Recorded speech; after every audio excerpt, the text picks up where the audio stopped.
So in this video I'm going to show you how to add products to your JooCommerce Joomla shop. It's pretty straightforward, but a little bit of preparation is a good idea first. For this I'm going to be adding a product, a rubber duck, just as an example product. And for that I've already prepped my images and I already have a bit of text ready to go.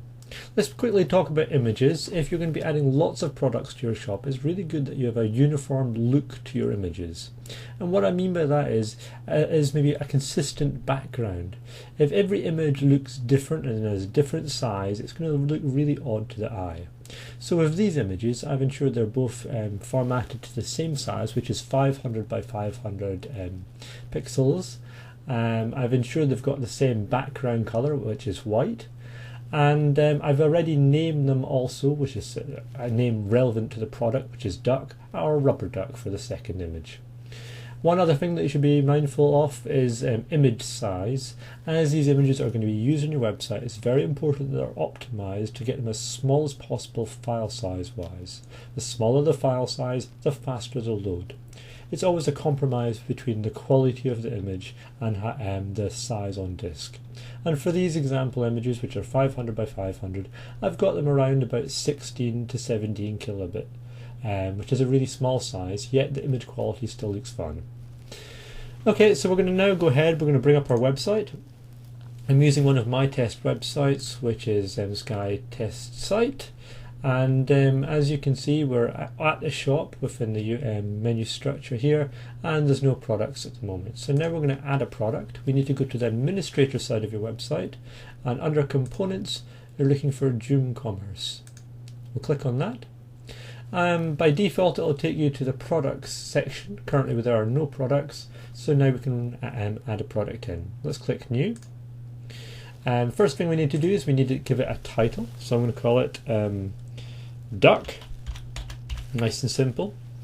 Then we want to think about adding a descriptive piece of text. Now I've prepped a bit of text here. I'm simply using Latin full text just to use up the space.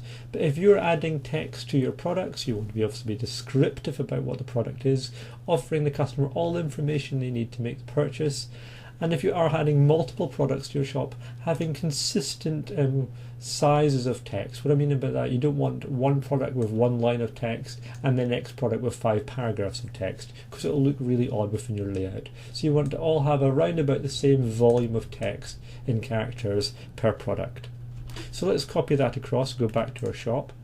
I'm going to paste that in. And just again, for part of the look, I want the first sentence to be its own paragraph and the second sentence to be a separate paragraph. And if I were again adding lots of products, I'd try and be consistent in the way I lay out my text. Consistency will make the website look sharp. After that, we can think about adding our images. So I'm going to add image. I need to navigate to where the folder is on my hard drive. I think it's in my documents. Excuse the mess. Let's look for, I think it's, let's remember what I called the folder. I think it was products. There it is there, where I've got my 2 duck images. Let's open that one and then go back in and add the second one as well. Notice they can upload relatively quickly because I've chosen relatively small file sizes. After that I want to choose which image is the most important by ensuring you've selected the little star there. Good, we'll come back to that in a moment. Now let's think about filling out some of the details here. We want a default price. I'm going to make it £10. Yes, it's quite an expensive duck. After that we want to give it a category. Even if you only have one product, it's good practice to immediately start by having a category. I'm going to call this one toys. We want it to be published, so this product can be seen. It's not featured. We don't have a code for it. If you are a larger business with lots of products, you might have stock product codes and stuff like that, so you can fill that out there. We are going to have some stock. We're going to start with 10 products to sell. Then we want to fill out some of the details here, which will help the product be found within the search engines such as Google. So we want to give it a descriptive title up to 65 characters. So let's call it rubber duck toy.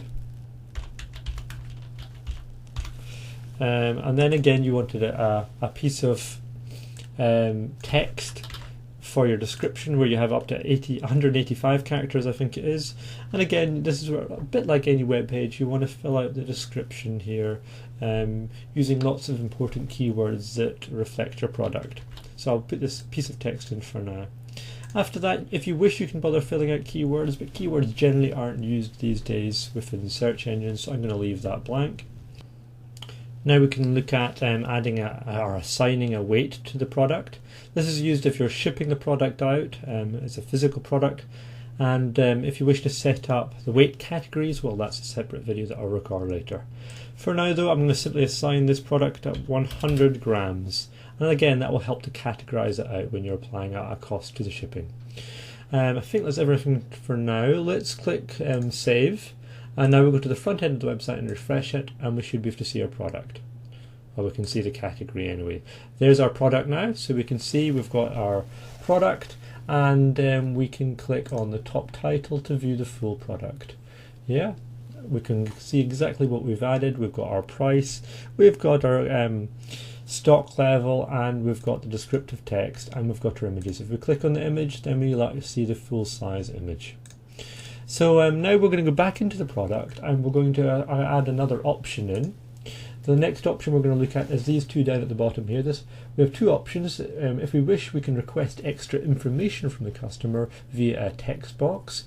Let's say if there was an option on the product that didn't affect the price, it might be such as, I don't know, the color of the product, or if you wanted the maybe to have some text on the product that was printed or engraved on the product, this would be a great option. So you could say, what would you like to see on the product or something, and then the customer can fill out a text box before completing the order. And you can choose whether this element is mandatory or optional. We're not going to do that for this example though. We're going to look at this second option here. This is if the product has variation to choose between, such as size. So if you're selling t-shirts or clothing or whatever, this might be a very useful option here. So let's click this and add this. You can choose whether this affects stock levels or not, and we are going to allow it to manage the stock levels. So now we're going to add in a variation, and the variation we are going to have is for our duck, is we're going to have size of the duck. So we're simply going to write size, and then we need to give the values, the options. We're going to have a small or medium or large. So let's have a small duck or large. And now we can click add and then fill out the details. So now we have our three categories of size. We need to give them a price, and we need to give them a stock level. Our default price for this product is £10, so we're going to make that the default price for the small duck. And we're going to assign it, I don't know, 10 units of stock. After that, our medium is going to be slightly more expensive. We're going to make that 15. And again, we're going to have 10 units of stock for that. And then our large duck would be maybe 20. And again, we'll assign 10 units of stock for that. All right. If we wanted to add other variations, we have that option. If not, we can simply click save. Right, now we can go back to the front of the website and refresh. And now we can see the size option coming in, the default being £10, but if we were to choose a different option such as our medium, you can see the price updating. Yes, or if we go back to the small, it brings us back to £10. And obviously if you have size variation, it might be worth mentioning that elsewhere on your website to explain the differences.